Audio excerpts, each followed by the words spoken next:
Hello,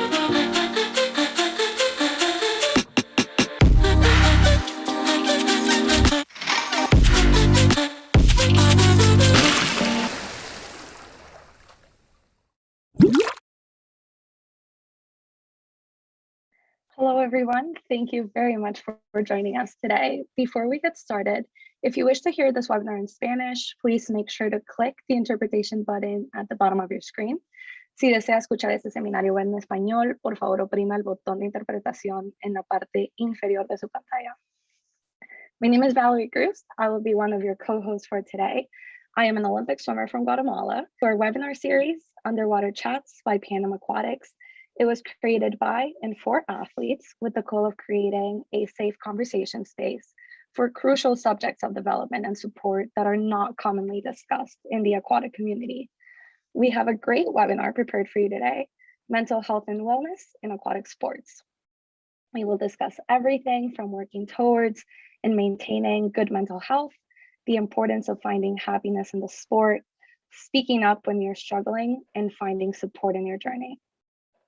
Hello, everybody. My name is Marcelo Costa. I'm a two-time Olympic swimmer from El Salvador, and I'm your co-host for today as well.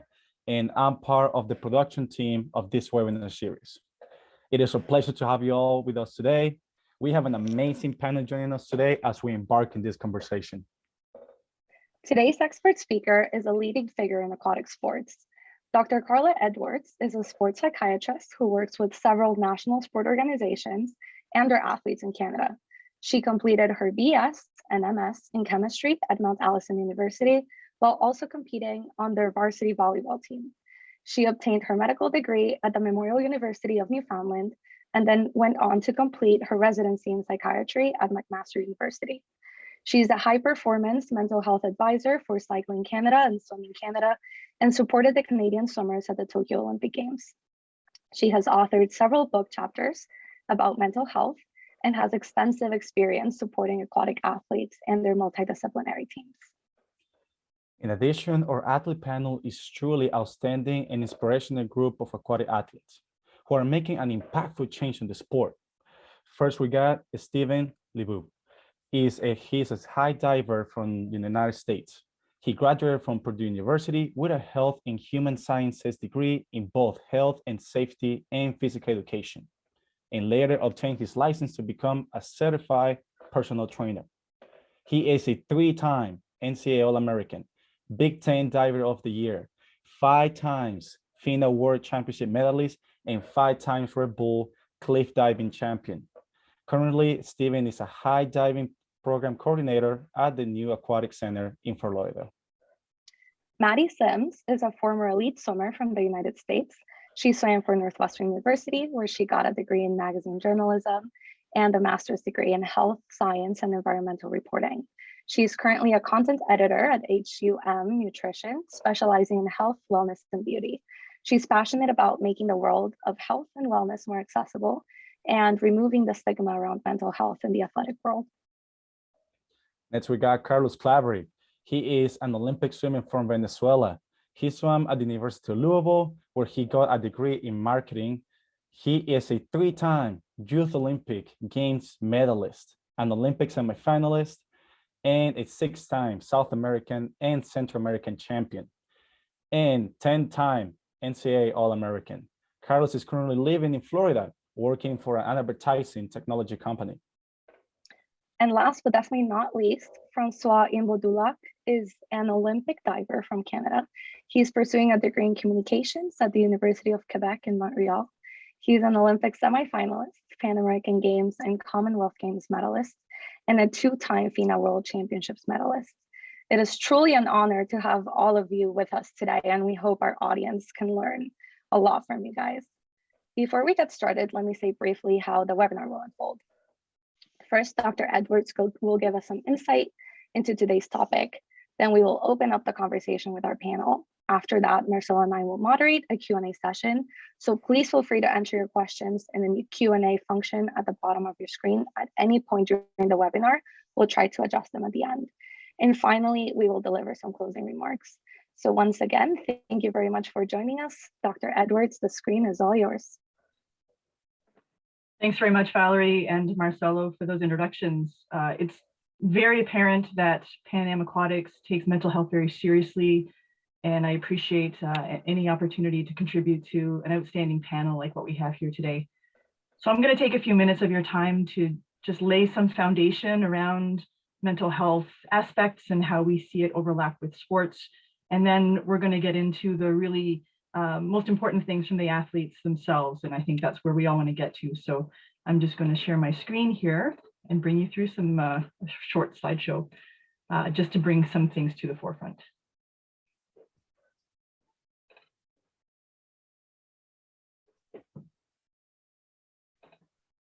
There we go. My swimmer guy going through the pool here.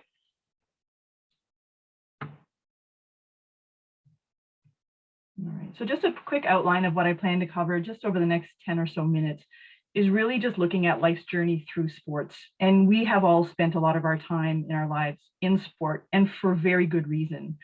It can do some very good things for us, but it does take a lot out of us. And so we need to understand some of those aspects as well, which will then lead into the next subject matter of the delicate balance of mental health. And we really want to focus on the health aspect of that and how we achieve that and maintain that, but recognizing how hard it can be sometimes. Then I'm going to bring you through important factors to consider in order to, again, recognize and achieve your wellness. We're going to just quickly talk about some risk factors that can increase your chances of being more unwell and red flags to watch for to catch things early. And then we're going to, towards the end of it, just bring it around to how to get your mental health back if you've compromised it a bit, and how to maintain it just to stay healthy. And then finally, I'll talk a little bit about how to find help and when to know how to do that. And in general, pathways to follow, because it will vary based on where you are and what resources you have available. So first, to recognize that, as we know, sport provides amazing opportunities for very incredible life experiences.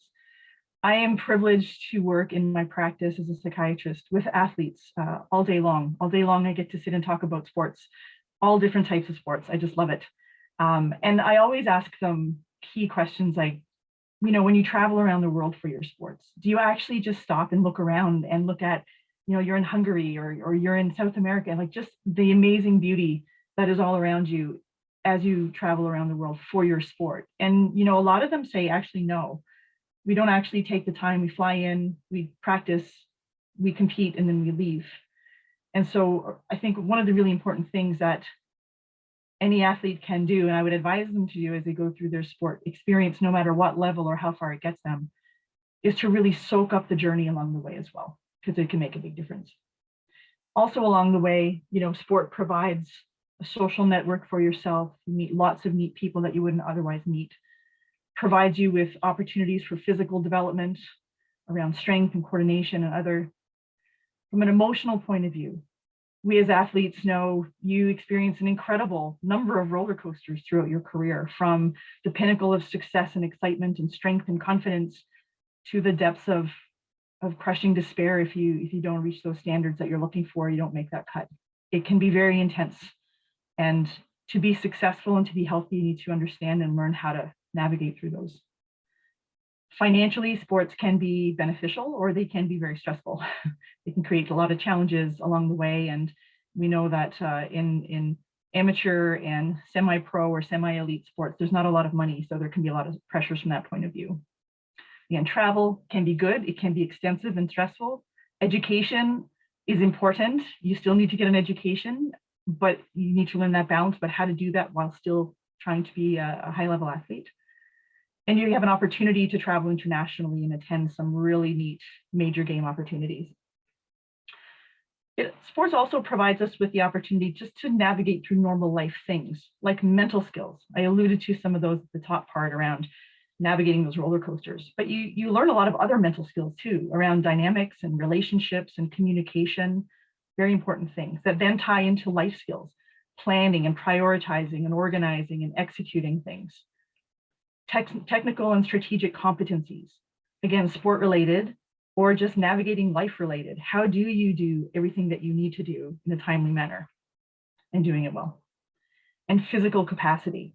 As we go along that journey of through the various sport levels. We also journey through physical capacity and strength changes and injuries and moving through different life stages. So it's an ongoing journey, but again, sport I think helps us navigate through all of those stages more easily than they would other people. Here's we get to the delicate balance piece of it. Sport requires a lot from us, but we're only human beings. Sometimes we can feel like superheroes. You get on that podium after all the work that you've done and all those hours that you've put in, it feels incredible. It feels like nothing can stop you. And then you hit real life sometimes, post games, for example. We're human, we can feel that. And navigating the training, the travel, the competitions, the regular life responsibilities, whether that's school, part-time work, relationships, just wanting to have some downtime, go to a movie with your friends, everything can feel like you're spinning a lot of plates, juggling a lot of balls, walking on a tightrope, and it just, where that coin is going to stop spinning, it's hard to know. And how well this is balanced or how you navigate that can influence your mental health and overall well-being. It really requires a lot of mindfulness and awareness of that as you go along, because if you lose sight of a lot of that, those plates are going to drop. So targeting wellness, important factors. So identity I have there on the top, and I found that little graphic, and I don't mean you need to have a secret identity by any means, but you need to have an identity outside of sport. And this is a very common topic that is really important to talk with your supports, but also within yourself to understand, who am I? Am I a high diver? Am I a swimmer? Am I, a water polo athlete? Well, yes, that's part of who you are, but it's not who you are, right? And in order to navigate through everything else that life requires of you, you need to be more than just that part of yourself. And if we lose sight of that along the way, it can be a little bit more difficult navigating beyond your careers into whatever is beyond that, or even, coping through injuries. So along the way, just remembering, who am I at the core? Having a life outside of the sport is very helpful too, right? Because if you train all day with the same people, some people live all day, live with the same people, travel with the same people, life gets very small and narrow.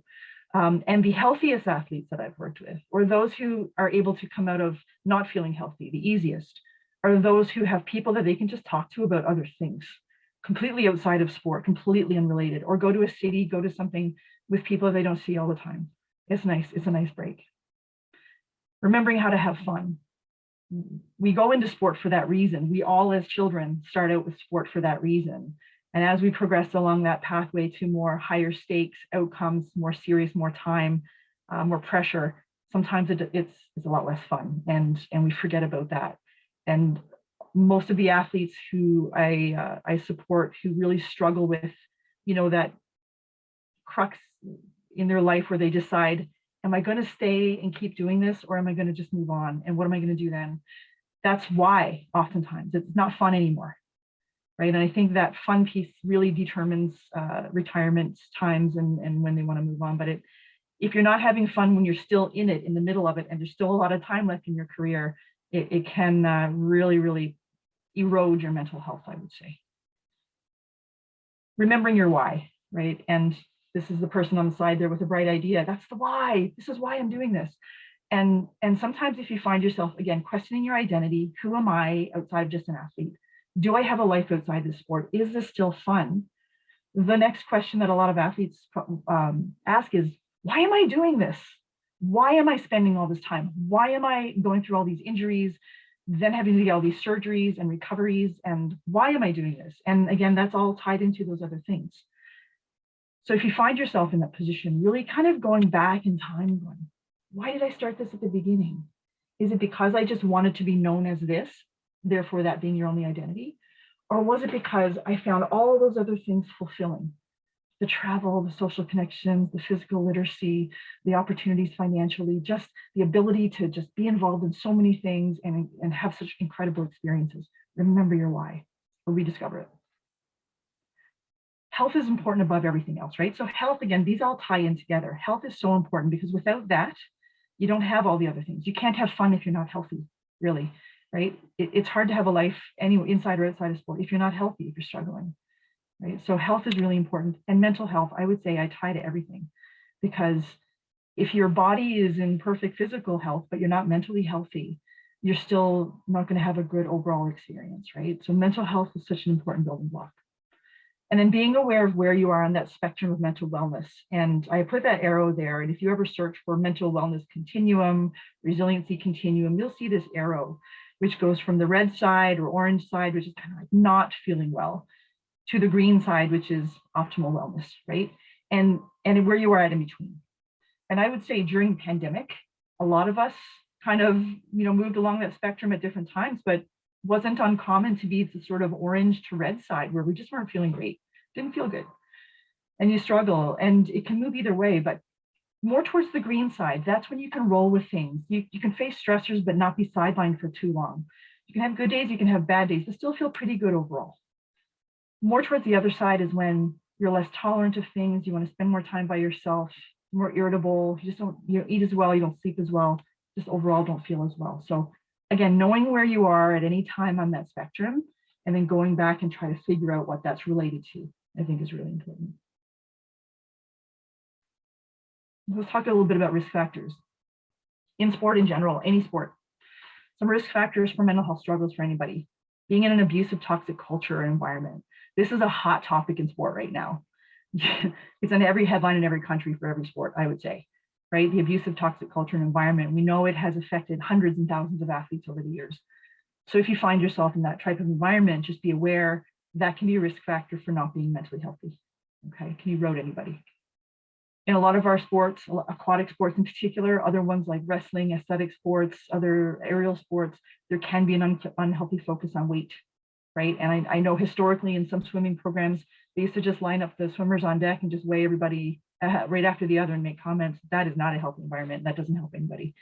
So that can just set people up for some risk factors for struggles. Previous mental health struggles, it just kind of can be a static risk factor for future. So just being aware of within yourself, if you have struggled with things in the past, just be aware that it puts you at risk of kind of struggling again. It doesn't automatically mean you will, but just be aware. And then the low capacity for resilience. So if you think back to the previous slide with that spectrum, if you're hovering around that red orange side of things, that's what I would say. You have a low capacity for resilience. You're not going to be able to roll with things as easily. You're not going to be able to recover as well from adversity or stress.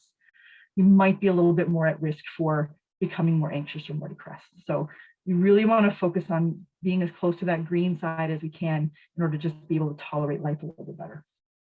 All right. How do you know when you're struggling? We all have bad days. Things that you need to be aware of, I would say, if your struggles or if you're not feeling well for a number of days in a row and it doesn't seem to be coming back no matter how hard you try, despite all your best coping skills, you need to be aware that you may be actually struggling with something, right? Extreme weight loss, whether you've tried to or not, can be a risk factor of being really hard to stabilize. Underfueling, I'm seeing more and more athletes, males and females, underfueling, right? And you all know that tenuous balance between that perfect set point of leanness and strength, endurance, weights, and how do you find that? And then changes in your training, how does that balance out? The pandemic threw a big twist in everybody's plans around that. So underfueling, you need to be aware of how your body changes, what the needs are, because you need to fuel enough to fuel your mental health as well. Other signs of struggles, again, physically, if you have stress fracture, delayed healing, loss of your period for women, those are risk factors for reds or just being undernourished, underfueled.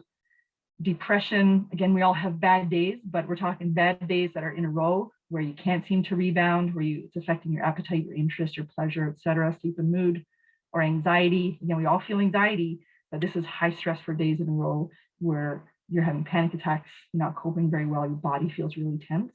These are just signs to pay attention to, that you just need to do something different to hopefully get out of it. And whether that's finding help or not, we'll get there. Again, substance use beyond your baseline, suicidal thoughts, I would say of any sort, they're worrisome enough to actually talk to someone and get some help for that. Like that's just not something that you should ignore. We don't want anyone jumping over this cliff and falling off, okay? All right, so let's talk about how to rediscover and maintain your mental health, right? So recognize the signs in yourself and others. So if you think back the last few slides, if you're not feeling well, do that scan. How's my balance? What am I doing? Where's my why? Is this worth it? Am I balancing all the basic building blocks of eating, sleeping, taking some downtime, and even recognizing it in your teammate or your friend? What are they looking like right now? Understand those necessary ingredients for health. What are you missing, right? Again, eating, sleeping, downtime, just the basic building blocks of life that we can easily forget if we're busy and we're under a lot of stress and we have a competition coming up. All that stuff goes out the window. If you don't do those basics, you're not going to be ready to compete. Take those steps towards being healthy. Again, daily structure, that went out the window a lot for people in the pandemic, right? When everything was shut down, we didn't know what to do. If you're in transition times outside of school or inside of school, you just need to maintain some sort of scaffolding to make sure you have something to do, right? Non-sport outlets, completely separate from your sport. If it's reading, movies, something, just make sure that your brain is able to switch tracks at some point. Take a break if you need to. That is really hard. Depending on your coaches, depending on your programs, you feel that pressure to just keep going. But I see a lot of athletes who have overtraining syndrome, they have burnout, and you hit a wall, you can't even generate the power that you need, the energy that you need. In fact, the treatment for that is a break. So pay attention to that, pay attention to your body, and sometimes you need to take that break. And then basic self-care. It sounds silly, but showering and eating a nice meal and doing something nice for yourself, going for a walk, taking in nature, whatever it is, just you got to take care of yourself, right? And recognize when you can't do it alone. Again, when everything you've tried on your list of coping and everything that works well for you doesn't make enough of a difference to stop that slide of wherever it's going, you got to just reach out for help, figure out what that next step is. It doesn't mean you need medication. It doesn't mean you need a day hospital or admission to hospital or 12 months of therapy. It just might mean you need to have a chat with someone who can just help, right the ship a little bit and figure out next step. Again, if your health continues to decline, pay attention to that. Or if you're having serious symptoms like suicidal thoughts, or if you're harming yourself in any way, or you're not able to function. And what I mean by that is it's really, really hard for you to get out of bed. You're skipping meals because you don't feel like eating. It's really hard for you to fall asleep. You're isolating yourself. You're not going to classes. You're skipping some practices, just off the rails a bit. Those are really important signs you need to step in and change something different. Then where do you find it? Again, this will vary by team, by city, and by country. It's very different. Every system is very different. It'll depend on program resources, i.e. what's available. So some programs are well-resourced. And I would say, speaking for Swimming Canada, since Rio, they've ensured that they have sports psychiatrists on staff, we have psychologists and mental performance consultants, and we have a mental health pathway where everybody who works in the organization and all the athletes know, here are the portals of entry for help, and here's how you get connected with those helps, right? In cycling, we've done the same thing. And in Canada, we've created a high performance mental health template that every sport can plug and play and just figure out how to get their help within the organization. Within club teams, though, and other things, it may be very limited, and not every national sport has the same resources. So, but there's always something. My bottom line with this is there's always something inside or outside of sport. And if it's not inside of sport, it is definitely outside of sport, because mental health is something that every country and every city and every town needs to take care of. So what I've listed here is where to think about going. I can't give you specifics because I don't know your specific local area, but if you're not in a crisis and you're just aware that you're not feeling well, things that you can think about are your primary care doctor, whether it's here in Canada, family doctor, called different things in different countries, counselors or therapists or people that you can access without a referral. You can Google them, find them in your community and reach out to them. And they have varying costs, and some of them are covered by benefits and some aren't. And most of them would adjust their costs based on what people need, right? There are social workers and psychologists and psychiatrists that you can access as well through the system. In the sport community itself, again, it varies. So some teams have mental performance consultants, social workers, counselors, psychologists, and psychiatrists within the sports structure. I think every team needs to have a mental health resource list available regardless, no matter what level, no matter where it is. They need to really create a mental health resource list. From a crisis point of view, it doesn't matter if they're in sport, you need help now, right? So every community, I think, has a crisis line. So whether it's 911, if it's like you need help now, or someone you know needs help now, 911 for sure, or whatever country the equivalent would be. crisis lines would be different from 911. Some places have mobile crisis teams where they can come to your house or talk to you on the phone and figure out the next step. Psychiatrists in the hospital would also be along that line. Within the sports system, if you are in crisis, again, if your system has it built in, some places have psychologists and some have psychiatrists that you can access. And if they're not directly involved with your team, they can help direct you to kind of get involved with that. So again, if there's anybody on this webinar that is involved with organizing a team or a program, please create a mental health resource list. and we can help you figure out how to do that. But you don't have to reinvent the wheel. There are some available that you could follow. And just finally, I want to thank you for your time today. There's my Twitter handle there, my website, and I'm happy to ever receive emails from you. Here are just a few shots from my Tokyo experience, which was really cool, going there with the Canadian swimmers, and just some shots of our success there. So I appreciate your time. I apologize if I went over, and I'm happy to hand it over to the other experts and field any questions. Thank you so much, Dr. Edwards, for sharing with us your knowledge and experience. This was absolutely wonderful, especially sharing all the resources for people to really know that there's help out there, and like we can help figure out resources, so please reach out. So now we would like to open the conversation with our entire athlete panel. So Marcel, take it away. Awesome. So listen, guys, I mean, this is something that I've been wondering for a while. And then most athletes struggling with mental health issues don't like to really to speak about it. When they're asked, hey, how you doing? Are you doing okay? The usual response is just, yeah, I'm okay, or yeah, nothing's wrong. But because they think saying something, they are feeling like it's a sign of weakness.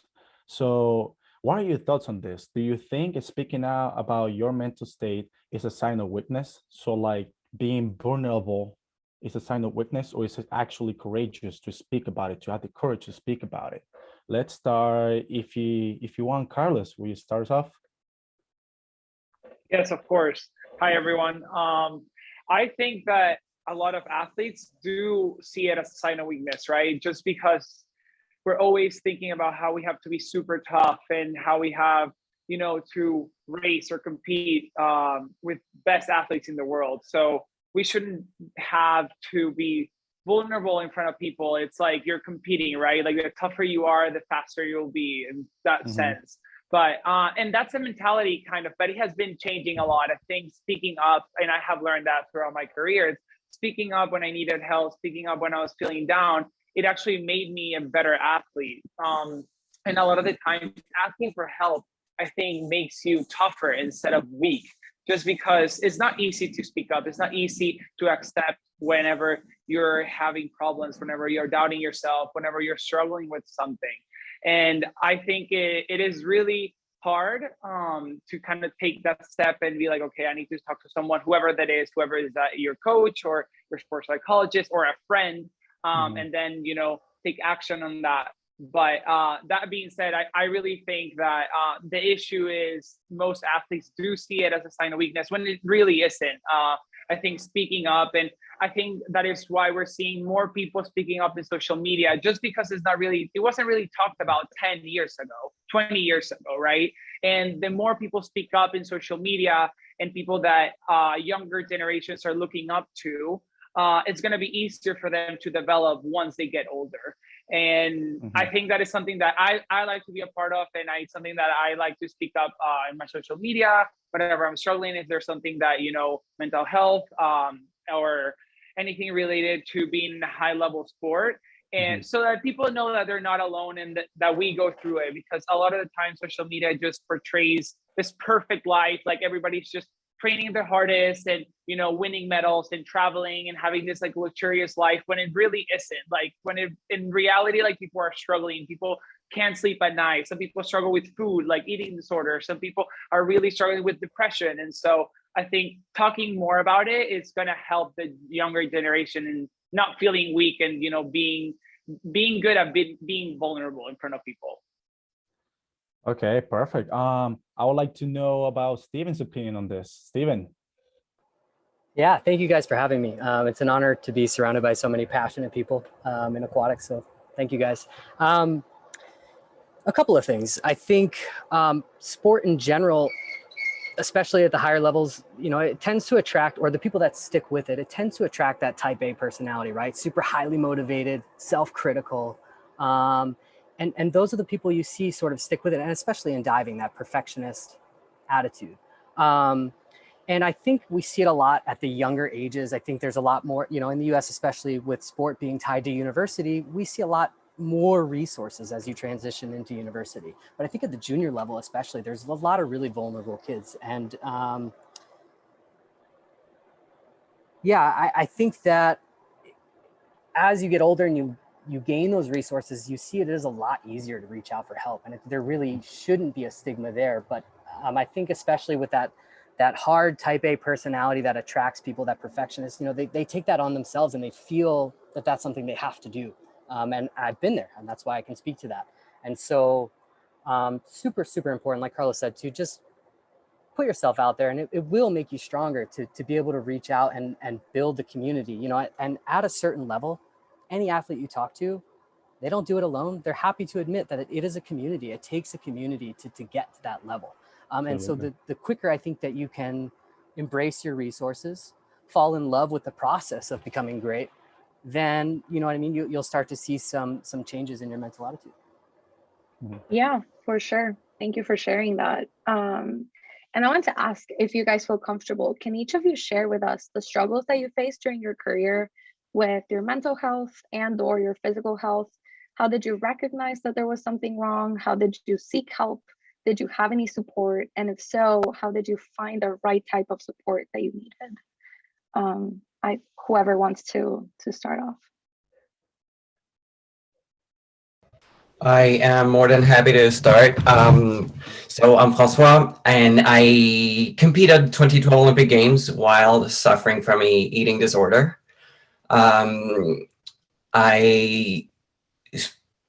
The way it started is just I was a little bigger than all of the other divers in Canada, and one of my friends, it was not even a discussion with my coach. It was one of my friends who started just to tell me horrible things about the way I looked, and I just started to just get into my head, and I decided to get in the better shape, and I used definitely the wrong type of diet to do so, and I ended up losing about 15 pounds in less than 2 weeks. Ended up 2 weekends in a row in a hospital because I had just trouble to get up in the morning because I lost so much weight, and it took me a year and a half to get through this and just to decided to talk to someone about it.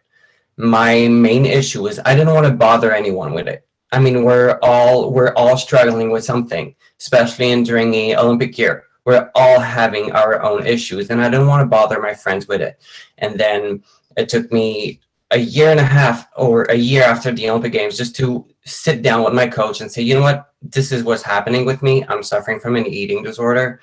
I think you can see that things were not really good and physically, and how weak I was, and I need help. And I realized when I just said it to my coach, the amount of pressure that left my shoulder, knowing that I was not alone anymore. I could trust someone. And what I feel incredibly grateful about is how my community or how my team reacted to it. Like, I remember I was in a competition when I told my coach, and the next thing you knew, I was the moment I arrived back home in Montreal, someone called me for to give me help. So that's how fast my team reacted. And I know a lot of people and a lot of athletes don't have that kind of connection or don't have that kind of team with them or surrounded by and for me, it was just incredible just to see how fast and how quick everything moved. And I cannot ask for a better team from Diving Canada for it. No, yeah, I'm glad you found that support. I think it's something, it depends, right? Every person, but I'm so glad you were able to find that. Yeah, me too. Yeah. Steven, Carlos, or Maddie, do any one of you guys? Sure, I'll share up.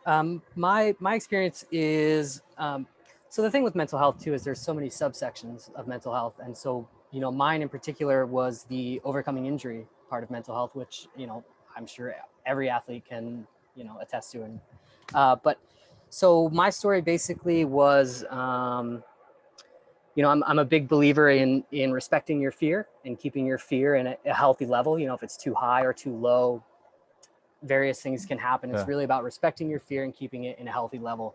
And that did manage to slip me at a cliff diving competition. I did a dive, and as I was passing the platform, I actually struck my face on the platform, and still had to fall 90 feet to the water. I managed to complete my dive and get to the water safely, which I, fully attribute to being 200% mentally committed before leaving the platform. But the hard part was, the injury itself physically really wasn't that bad, but the mental toll was really, really heavy. I had to compete that same dive again 3 weeks after. So immediately after the incident, your brain's going a million miles an hour. Like, what do I need to do? How do we fix this? And, but, and that comes back to what Dr. Edwards mentioned about being resilient, and just being in a good place. And fortunately enough, I was in a decent place mentally when it happened, that I was able to be resilient. But that's not to downplay the the situation and how difficult it really can be. So, happy to get through it, and happy to speak on injuries, anytime. But yeah, super difficult. Yeah, I can imagine. Thank you so much for sharing that. Carlos, Maddie, whichever one of you guys wants to go. I can jump. Oh, do you want to go, Maddie, or? Oh, you can go. You can go. No, you got it. You got it. Okay.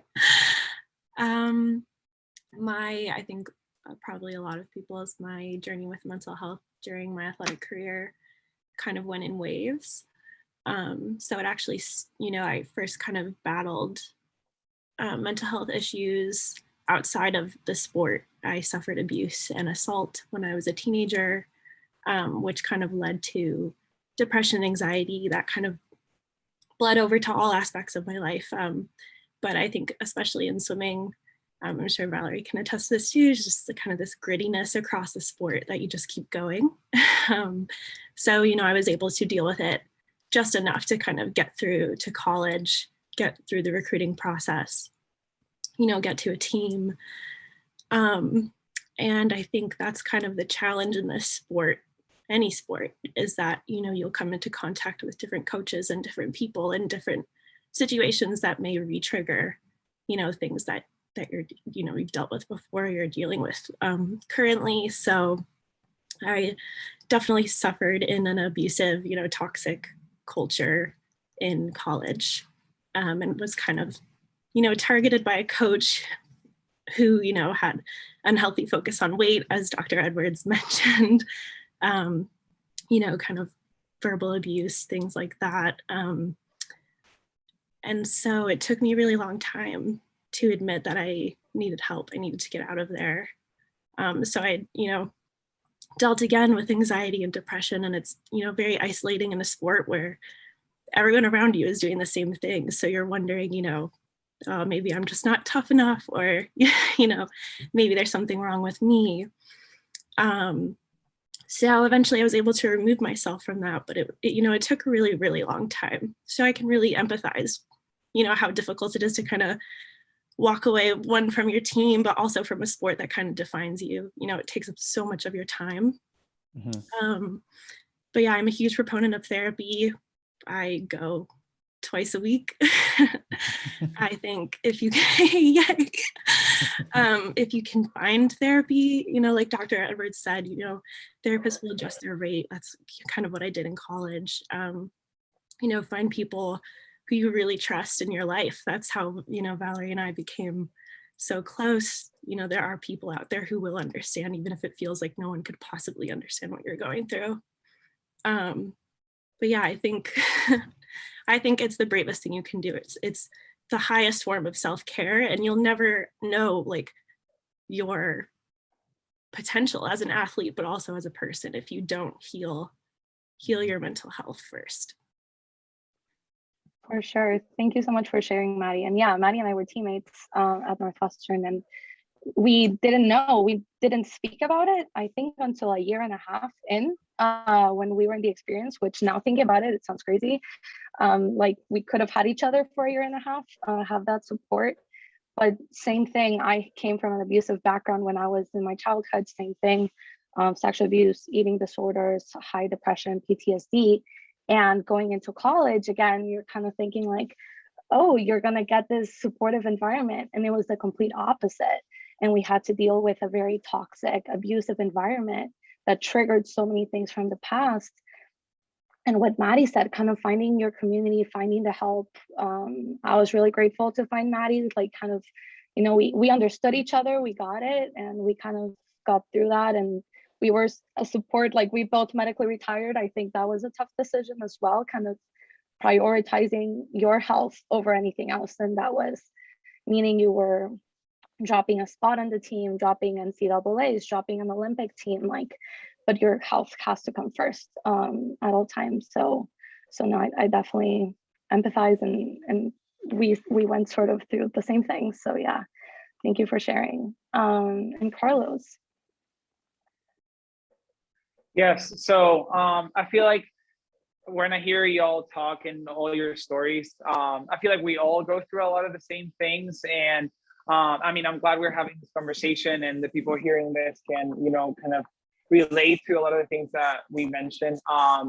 Me, throughout my career, I feel like there are a lot of things that I have gone through, but I would say, well, anxiety, a lot, and stress when I was in college. I had to be medicated a lot to be able to sleep at night. There would have been like 3-4 days when I couldn't sleep, and I was like irritable, and like I literally couldn't. And you know, like you're performing and you're trying to train, and you can't sleep at night. And that moment, that they didn't want me. I mean, they wanted to do like kind of like a short-term fix because it was Olympic year, and so then I got super dependent to the medication I was taking, which was being prescribed, and I was kind of abusing that medication that the doctor was giving me. So that kind of related to me seeing someone and actually talking why was it not being able to sleep, right? Because at the moment, the psychiatrist that I was seeing was like, okay, let's give you this meds and put you to sleep. And I was like, okay, whatever, I need to rest. That's what I need to do, right?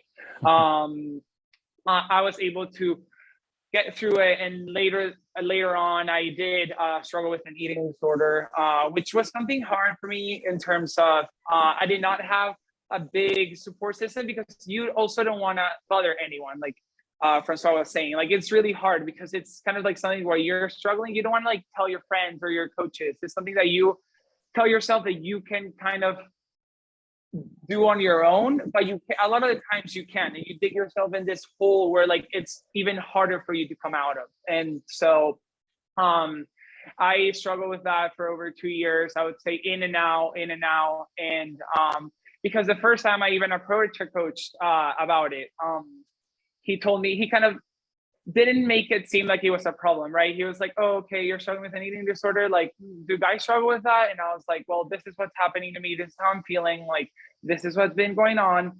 And he's like, well, just eat more. And so that, and that for when someone that's struggling with an eating disorder, I think that's like one of the worst things that you can say.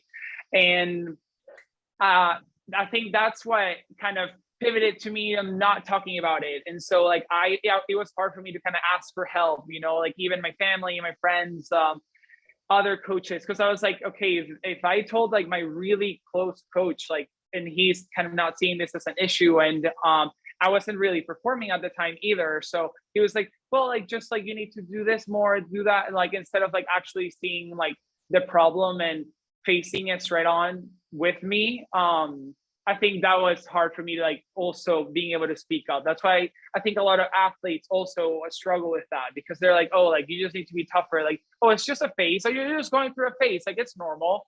When it's not, it's an illness. And like you do have to talk to people like 2-3 times a week at the beginning. And like once you're still feeling comfortable, like you should never stop seeing someone. And I highly recommend anybody speaking, like never really stop. And even when you're feeling good, because you can also go back down to that same path again when you stop seeing someone. So so yeah, I've struggled with that. Thankfully, I've been doing so much better, and it's something that I had to do on my own. Like I had to go look for someone, specifically that would, like, a nutritionist, and then a psychologist specifically in eating disorders. And so, like, in combination of those, because of my parents and my family, my friends, like, I was able to overcome that. But sometimes when you don't have the support system, like a coaching staff behind you, it can be really hard. So I do see why a lot of athletes do struggle, and I hope it changes. Yeah, for sure. Thank you so much, everyone, for being so open and sharing your story with us. I think it's so important to talk about your experiences and really open up the conversation for people to realize that you're not alone. So thank you so much for sharing. Absolutely. And then, guys, some athletes just feel frustrated and lost when they hit the wall and stop improving, right? Sometimes even lose like the love for the sport. So for you guys, my question is, was there any point in your career where you had this sort of roadblocks? Like at any moment did you lose the love for the sport for whatever reason, for any injury, for a mental illness you had?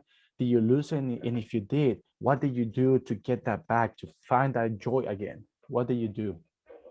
Let's start with Maddie. I would like to know Maddie's thoughts on this. Yeah, sure.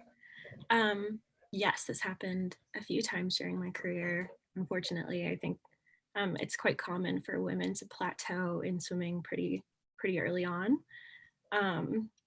So I think facing that battle on its own is mentally super challenging. You can, train harder, faster, and the results still aren't coming.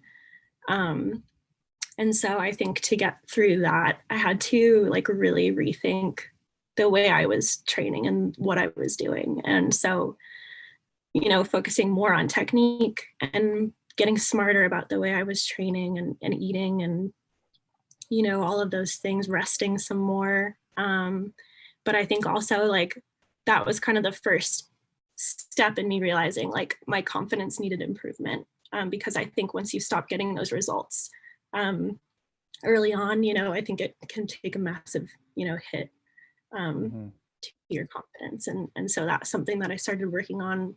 But it's, definitely easier said than done. And it took me a really long time, just to see like minimal improvements in that. Yeah. And then, when I got to college, I obviously, struggled with, super negative team culture and had issue, trouble with my coach and not feeling super supported. And, my love for the sport just almost like completely disappeared. And I, just kept going to practice for another year, crying every day before practice and feeling so alone. And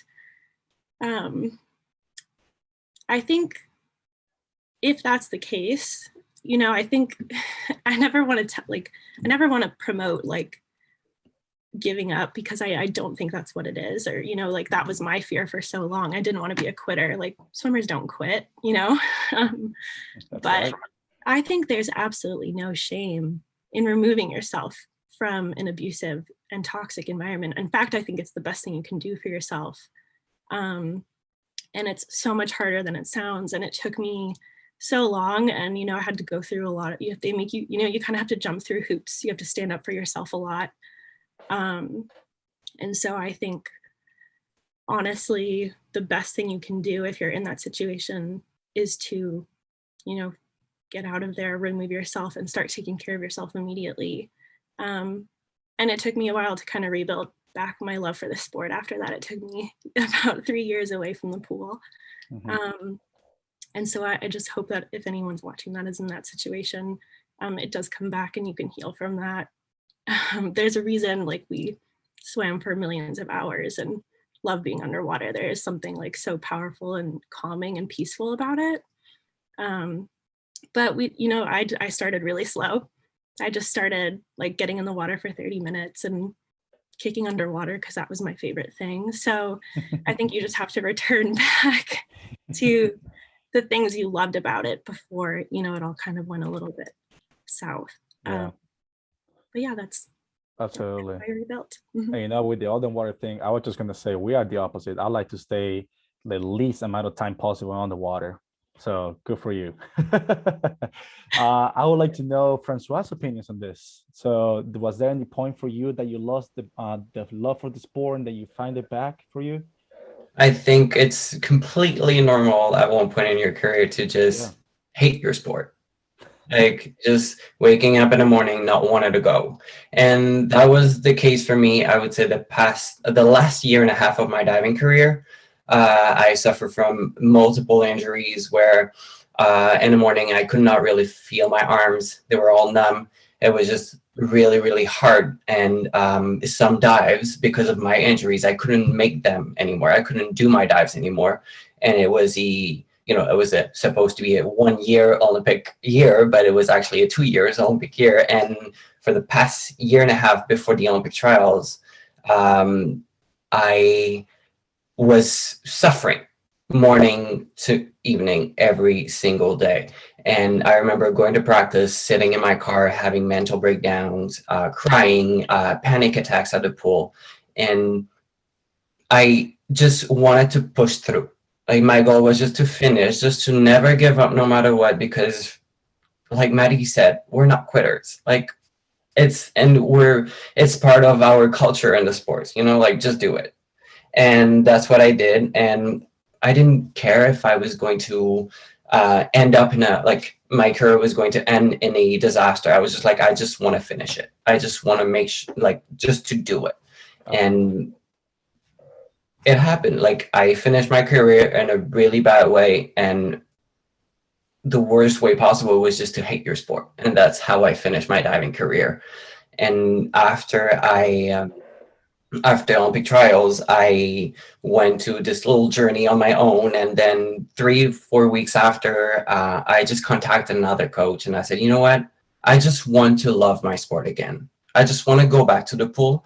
I don't care if it's for competition. I don't care if it's for high diving or regular diving. I just want to go back to the pool and enjoy it. And that's what I did. I took a month off, and then I went back to the pool to a wonderful coach, and I said, just make me dive and just make me have fun. And that's what we did. And I mean, I'm still here. Like I'm trying to make a transition from regular diving to high diving now. And every single day I just wake up, I'm like, oh yay, I'm so excited to go to the pool. And that's what you're supposed to feel every day or almost every day, because like I said, it's normal to have bad days, and it's normal to at one point not liking your sport.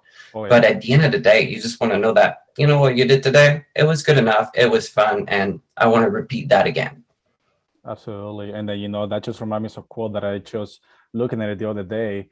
It goes kind of, if you're going through hell, keep going. That's right. It. Keep going. Keep pushing forward, right? Don't stay there. What about you, Carlos?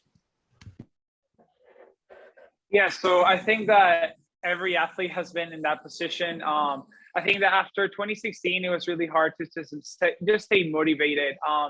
And I have a lot of friends that went through the same, even if it was like post-Olympic game pressure or whatnot. And I remember I had to go back to school, and I was not performing in college, and I had a talk with my coach, and he sat me down. He was like, I need you to get it together.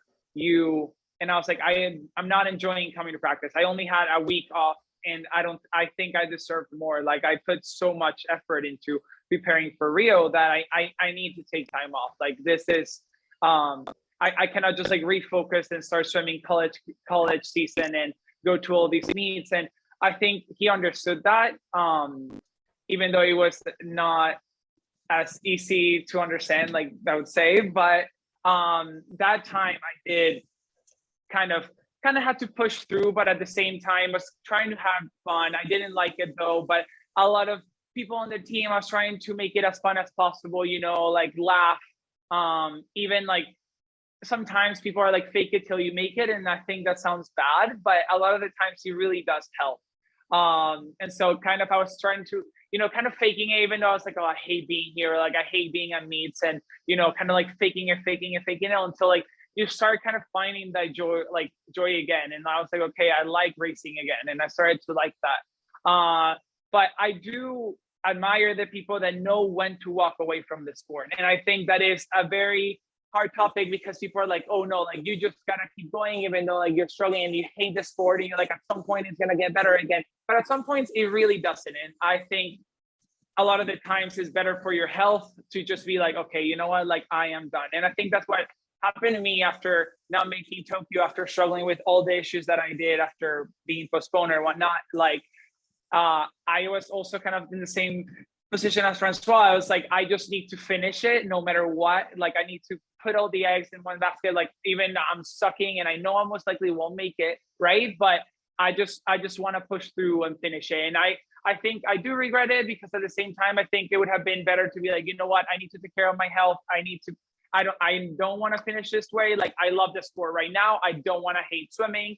And finish it with that bittersweet, like you're like, okay, I kind of hate swimming, but at the same time, like it was such a big part of you that I do admire the people that are able to walk away when they feel like they're struggling and they're like, I hate swimming. And I know a lot of the times it can get better, but a lot of the times it really is not, and it's just worse because you end up hating the sport that gave you so much. And I don't know, I highly encourage you to like talk to someone if you're struggling, if you feel like you're plateauing and you're like being there for a while, 2 years, or you're really not liking to go to practice, try to things change up. Like, you know, either it's a team, go meet up with friends, like try to switch like the environment, either move or not. I don't know. There are a lot of things that you can do, like, but yeah, I do admire the people that are able to walk away when it's the hardest, I would say. But Yeah, for sure. It's definitely hard. Having gone through it, it took me 2.5 years to decide that it was time. So I totally can relate. So yeah, we're almost at time. So I wanted to ask really quickly, as you guys have gone through these difficult experiences and navigated a path towards wellness and finding your health, what do you want your story and your voice to bring forward about the topic? Just in 1 or 2 sentences, each of you, can you say, what is the legacy that you want to leave in the sport? Maybe we can start with Maddie.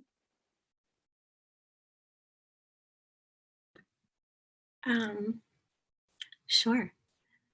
I think, oh gosh, okay, let me see if I can think of something. I think for me,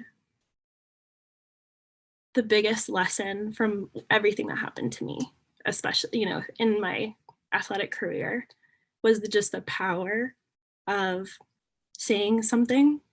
You know, the second I reported what was going on, it was kind of like the floodgates open, and I watched so many of my teammates come forward with their own stories too, which no one felt like they could do that. And so I think that's the biggest thing, is like the power in just admitting that it's okay, that things, you know, that to not be okay and that things are wrong, because you never know who else is feeling the same way, and just like doesn't feel like it's okay to say they're feeling that same way too. And the other thing is that like it really can spark change. You know, it took a while, but you know, the situation on our team changed. They brought in someone new.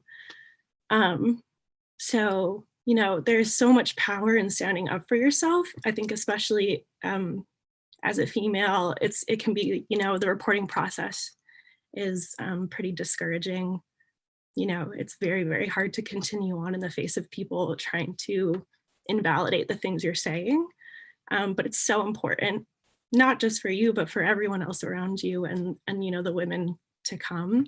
So I think that I would say is probably the legacy I hope to leave, and I hope to inspire people that you can never go wrong just taking care of yourself. That's an awesome message. Yeah. And you made your mark. So I'm so proud of you for that.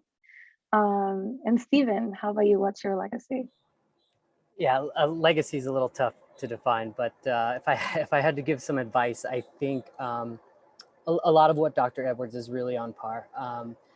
You need to practice finding your why, and these are things you should be practicing while you're mentally healthy. It's a lot harder to find these things when you're in the dumps, and so I would encourage everyone to educate yourselves as best you can. If you're in a healthy, good mental spot, read a few books, practice mindful meditation, really figure out your why, because there will come a day when you wake up and your why has to be stronger than all the fears and doubts. And so, you know, like anything, meditation or mindful meditation, it's a practice. You can't walk into a stressful situation and expect to calm down without having practiced that before. So really, if you're in a good spot, or you know, you find yourself in a good spot after transitioning out of a tough spot, take that time to really work on yourself mentally, and dial in on your mental health. Pay attention. It takes practice to, you know, introspective ability really takes practice. So dig in, check in with yourself. For sure. I completely agree. Thank you. What about Francois? I don't think I would be able to answer the question about legacy, but what I'm going to say is it's just a word of advice. And my word is balance. Find balance in your life, because the sport does not define you. It's just a part of you. It's a part of who you are. And if it's something that you do 75% of the time, and there's only 25% of the time where you're just for other activities, find something to feel those 25% left in your day. It can be anything. You can go like for a walk. You can learn how to sew. You can learn how to do drag makeup. We don't care. We just need something outside of the sport. Just find balance in your life and in your day-to-day life. That's awesome. I completely agree. Thank you. And Carlos? Yes, I love that, because I think when I was struggling, I always tried to tell myself, swimming does not define you, and this race does not define who you are. And I think that is really good advice for people. I would say that I like to tell people it's okay not to be okay, and you are not alone. You know, like, you're not alone. We have been through I know, like, a lot of people have different journeys, and you know, some people do not struggle, but like a lot of people do. I would say a big majority of high level athletes do struggle with something at some point in their career. No one has a perfect line of career in high level. Like, it's really, really, really rare. So you're not alone, and that is something that I like to tell people. And also, yeah, speak up. Try to find help if you're feeling, you know, doubtful. If you're feeling like you're struggling with something, don't wait until it's too late.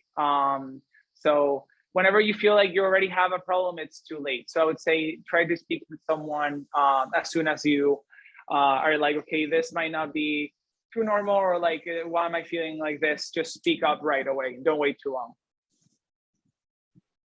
For sure. Thank you so much for being here. And this was absolutely amazing. Thank you to our incredible panelists, Dr. Edwards, Maddie, Carlos, Francois, and Stephen. This was absolutely fabulous and such an important conversation to start opening up, I believe, in all aquatic disciplines. So thank you for your time. And for our audience, if you have any questions, please reach out via the Panama Aquatics Facebook or Instagram pages, and we will connect with you. As Dr. Edwards mentioned, there are many resources and there is help out there. We're also here to help with anything that you need for support to direct you to the correct resources. So I invite our audience members to join us in next month's webinar, where athlete representatives of each aquatic discipline will talk about their vision for new initiatives and how we can collectively work towards better experiences in the sport. So we hope everyone has a great rest of your weekend. Thank you so much. Goodbye, everyone. Thank you so much, guys. Appreciate you. Thank you.